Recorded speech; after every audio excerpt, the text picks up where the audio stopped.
Hi, welcome to this cloud chat on the new moon and the new lunar year of the snake. I'm Erin Schliebs. I'm a Reiki master and guide working one-on-one with people to help bring them closer back to their soul and their heart. Welcome. So today's a pretty exciting day, the 29th of January 2025. We've got new moon energy, which is always really exciting, but we have the Chinese New Year, which I often feel can have a stronger charge to it than the traditional Western New Year. I think a lot of people, especially in the last few years, have felt a weird sense around their New Year, that it didn't really quite click in, it didn't feel particularly auspicious or special. But I find for a lot of those people that the Lunar New Year really does start to kick things into gear. And it's exciting. It's the year of the wood snake. I love snakes, so I have a bit to say about snakes. And we'll go through a little process today just to help you if there's something that you want to try and get out of the energy at this time, because we have the new moon along with the new year all happening at the same time. It's pretty exciting. So yeah, let's have a chat. So first of all, when I'm thinking about new moon energy, I'm thinking about the seeds that we plant that we wish to grow. So when we're talking about new moon energy, this is the time where pre-industrialization, it was dark, and so it was a really a time for introspection, for connecting with oneself. And if we think about that time as the planting time of really dreaming in with what it is that we want to create for ourselves. So today, if you want to follow along with a little process, you'll need a piece of paper and a pen, or a journal and a pen. I like to keep this really simple. I know that there are many things we can be doing to utilize this wonderful energy, but I also know that a lot of us don't have a heap of time, or feel a little bit overwhelmed at the thought of, oh, what am I supposed to be doing? How can I make time for this? So I just want this to be a really approachable experience for you, something that you can do if you don't have loads of time, but you can feel like you're connecting in and getting the most out of the energy that's around at the moment. So yeah, if you need to quickly pause and get yourself paper and a pen, do that.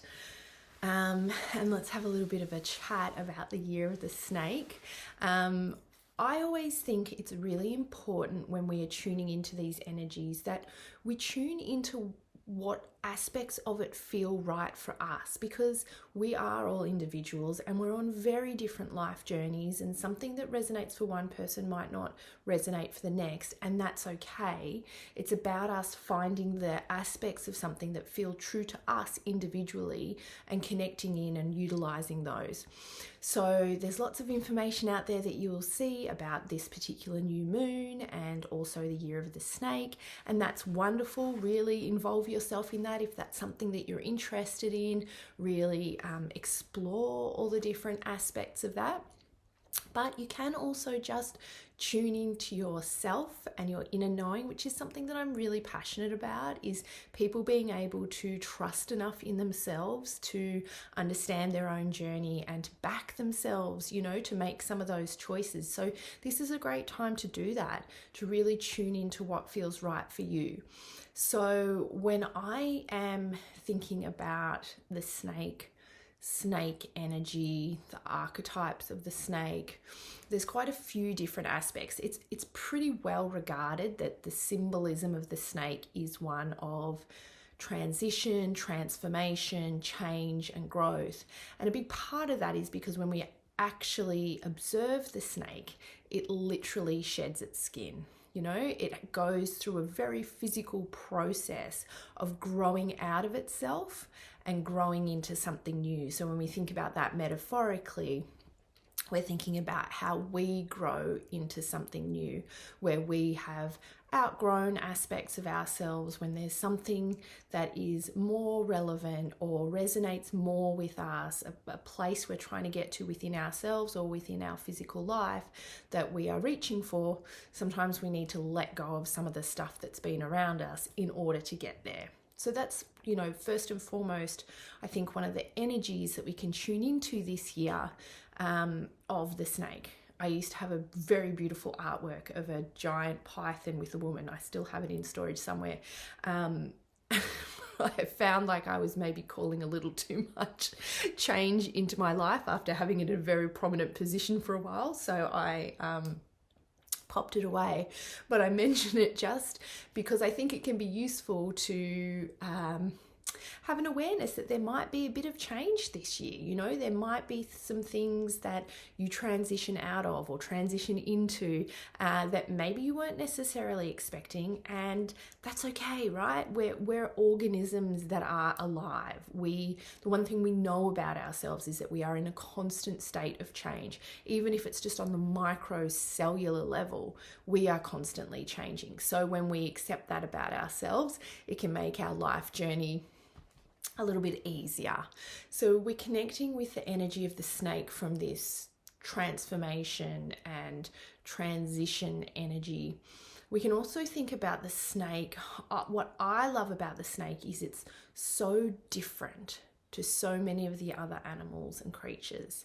It has no wings, it has no legs, it has no fins, or it is just this incredible animal that can move so swiftly and can climb up incredible things, but it almost defies the rules that we have about how we exist in the world. I think that's why a lot of people are quite scared of snakes, to be honest, is because they almost have this alien-like aspect to them, because they can do things that it doesn't look like they should be able to do.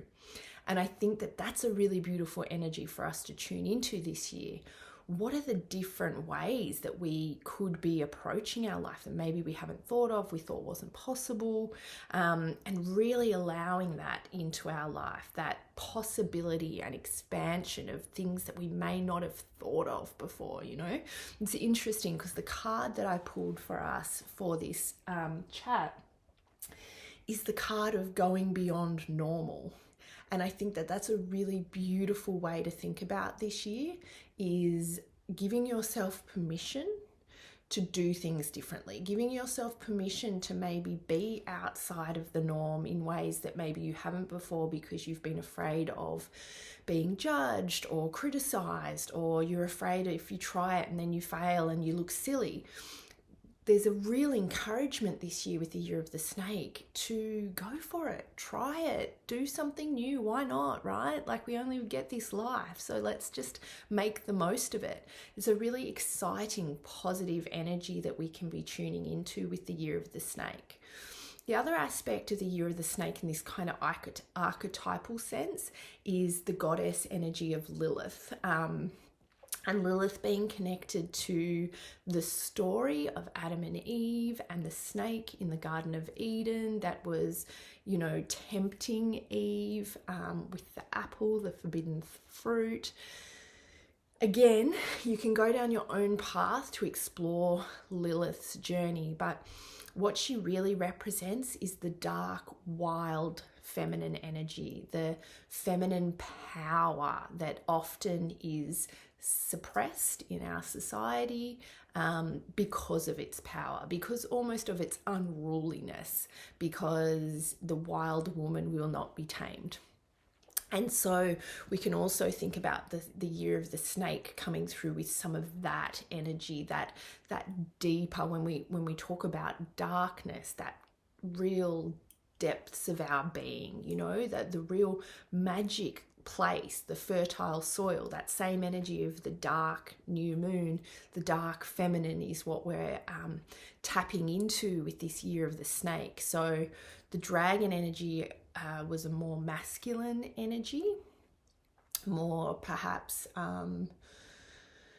action focused. And if you think about the dragon and the way the dragon moves, and almost in many ways the dragon's kind of the opposite. Like, the dragon's got arms and claws and wings and tail, and it's got all these appendages, all these ways of being out and connecting with the world, whereas the snake has none of those, right? And is so powerful. And so we can think about the dark feminine energy in that way, right? It's like she doesn't need all this stuff because she just is. And that's the energy, particularly for women, to be able to harness this year, to really trust yourself more, to back yourself in situations, to take time to understand what your intuition looks and feels like for you, because we all have a different way of interacting with that part of ourselves, with our intuitive self. And so there's a real invitation to take the time to figure out what that looks and sounds like for you. Is it a gut feeling you get? Is it something that happens in your heart? Is it, something that you receive in your mind? What does that look like for you so that you can move through this year and going forward with that connection to your intuitive self? So it feels like just a really prime ground for people to connect with their intuition more deeply this year. And I think on a global scale, we can see how important it is that people do begin to trust themselves, because there is a lot of, I guess what we can say really, illusion. We're looking at the way the world's changing with AI and all different aspects coming in, where it can be really difficult to discern what is real and what is created, and where is that line. So knowing yourself and being able to trust your internal radar is really important. The other thing that I think is really interesting about snakes that was coming through when I was setting up for this chat is the fact that snakes are most activated by heat. And I was really tuning into what that means for me when I think about that.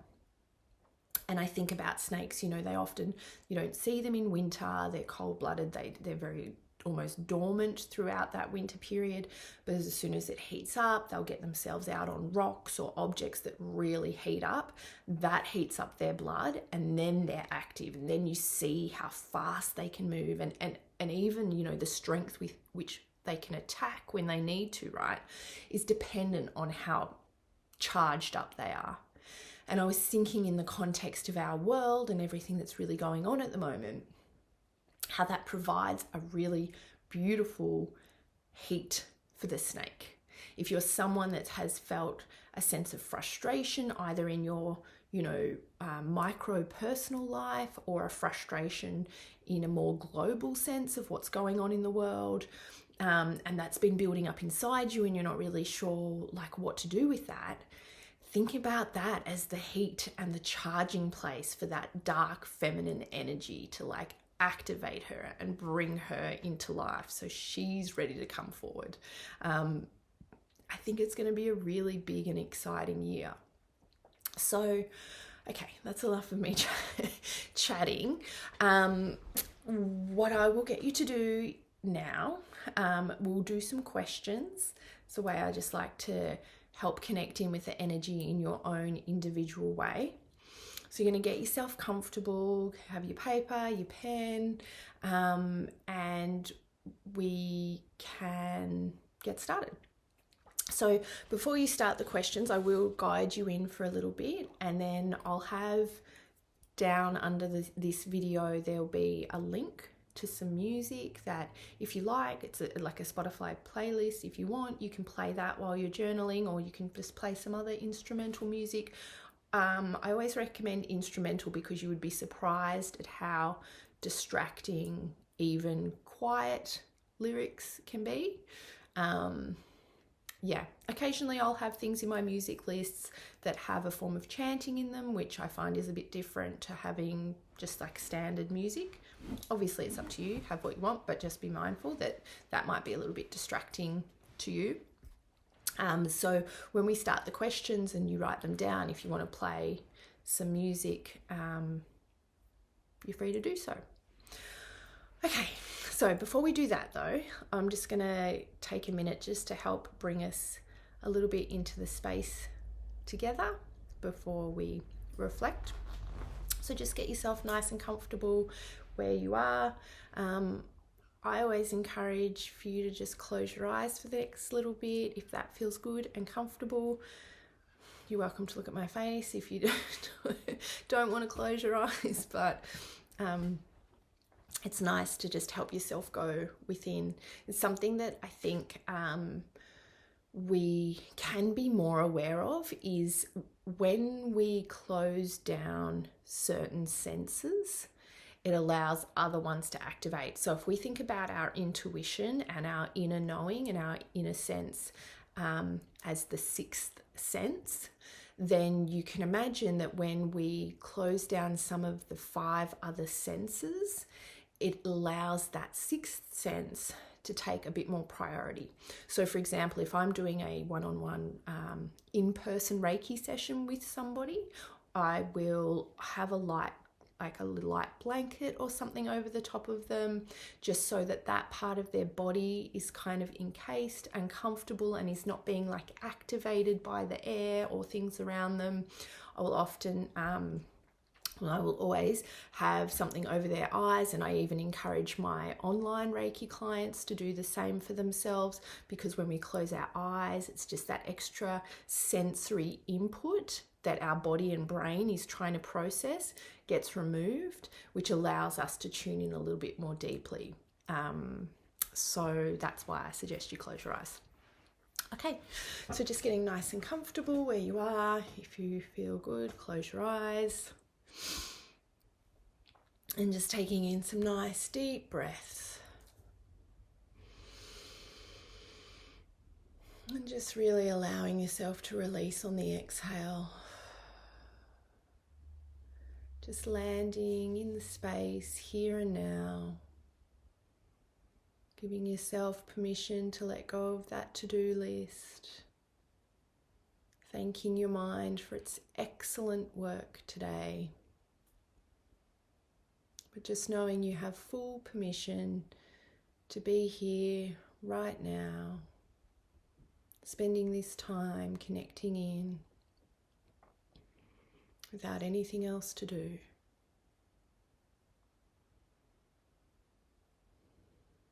And as you connect more deeply into your internal world,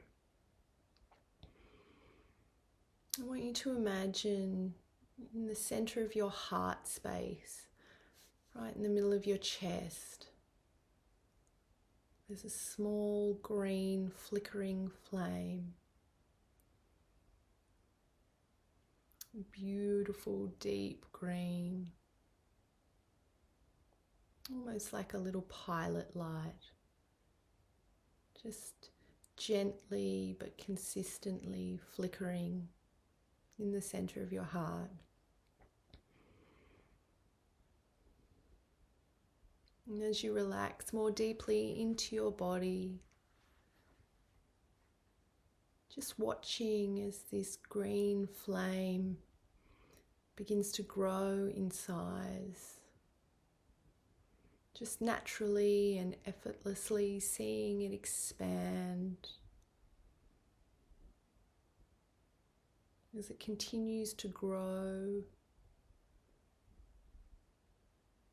growing further until it reaches all the way outside of your body, creating a bubble or cocoon of this beautiful green light, this emerald green light all around you. And just feeling how this light, as it moves through your being, is nourishing all your cells, activating them, healing them, clearing them.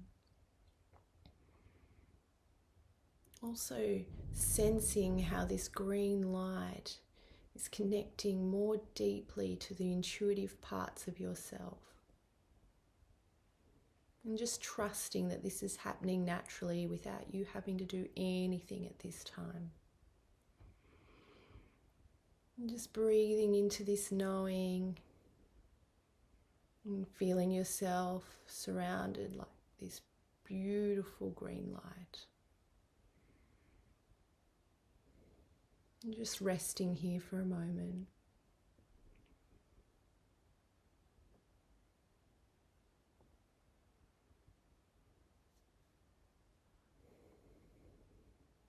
When you're ready, just taking a nice deep breath, stretching out your body, maybe wiggling your toes, your hips, your neck, feeling that spine and opening your eyes back into the space. Okay, so grabbing your pen and paper, I'm going to give you a few questions. I'll read them, then repeat them slowly so that you can write them down. Once you've written them all down, then you can pause me, put your music on and write. My recommendation / rule is that you write for 10 minutes without stopping. So if you need to set a timer on your phone for 10 minutes so you don't need to constantly check the time and see how long you've been writing for, do that, and just keep writing. Even if you think that you're at the end of your third question and you don't have anything else to write, well, just write about that. I'm finished. I don't have anything to write. This is silly, whatever. Just do the 10 minutes. Trust me. Okay. So let's have a look. Question number 1. What areas of my life can I approach with a different tact? What areas of my life can I approach with a different tact? Question number 2. What would I like to see changed in my life in the next 6 to 12 months? What would I like to see changed in my life in the next 6 to 12 months? And question number 3, who can I call on in my life to help support my dreams? Who can I call on in my life to help support my dreams? And for that third question, I really encourage you to just take the impulses that come in. If you have a thought of a person that comes into your mind and you think, I can't, whatever, that's too hard, that's silly, don't play the judgment game. Just let it flow. And there might be multiple people, or there might be names of people that you don't really think you know. It's like, who's that? Doesn't matter. Just write it down. Yeah? And so allowing those 3 questions to flow through you. So setting a timer for 10 minutes, putting your music on, pausing this, and then coming back once you've finished your questions. Okay, hopefully you've done your questions. And I really encourage you to just be with whatever came through, because sometimes we'll get things when we're writing like this that are a surprise, and that maybe don't always make complete logical sense, and that's okay. This is a process. It's an exploration. I'm really passionate about people connecting with themselves more deeply so that they can learn to trust themselves. They can learn to trust in their intuitive self. So they're not relying on others outside of them to tell them what to do or what to think or, how to believe in themselves, because they're generating that within themselves. And that's my wish for you. And something that you might like to do, if there was some really interesting insights that came through, maybe things that were unexpected or things that just feel really juicy, like, yes, I do want that for my life. You might want to write them down again on a separate piece of paper, sort of take the time to write it nicely and put it under your pillow, right? Dream on some of those beautiful dreams for the next few nights, or for however feels good for you, really. Because we've got this beautiful new moon energy, that's always such a fertile space. I think of the new moon energy like sparkly energy, magic, that sort of beautiful wishing space. So if you want to, if you're watching this and it is the time around the new moon and you want to harness some of that energy, really go ahead. But also, if you're not watching it at the time of the full moon, that's okay. Don't ever feel like you've missed the boat, like, oh, it's too late, I was supposed to do it at this new moon or this thing and I didn't. Like, something's guided you here to do this video at this time. So trust in that, right? Trust that whatever's going on in your life, this was the right thing for you to do right now, regardless of what might be going on. And again, this is what I was talking about in terms of really trusting your own journey with this, trusting that the guidance that you're receiving is for you and that you can trust it and you can start to more deeply understand the workings of your intuitive self so that it can support you, right? So any time to do this is a great time. Yes, there are some powerful big energies going on that are like an extra kind of push on the swing, you know. If we're going to be on the swing and we've got a big like hand on our butt kind of pushing us, but any time is a good time. So that's our process for today. I wish I could hear about the things. I mean, if you ever feel so inclined, absolutely comment on the video and tell me the things that came through. But yeah, I really just hope it's been a beautiful process for you to get you excited about your life, and especially this year, because whilst sometimes things might feel wild and a bit sort of, whoa, where did this come from? If we can look at it from a perspective of, all right, this change needed to come, and that must mean there's something else there for me. So what is that something else? So that we're not always looking over at our shoulder of like the past and what's been and what's gone and sort of, longing for that. There's a time and a place for that. And at some point we have to go, okay, cool, that is back there. What's in front of me now? Like, what can I be moving towards that is beneficial for me, that is really great and wonderful for me, right? What's there? And that's the space that we want to be able to move ourselves into. So thanks for being with me, and I will chat to you soon.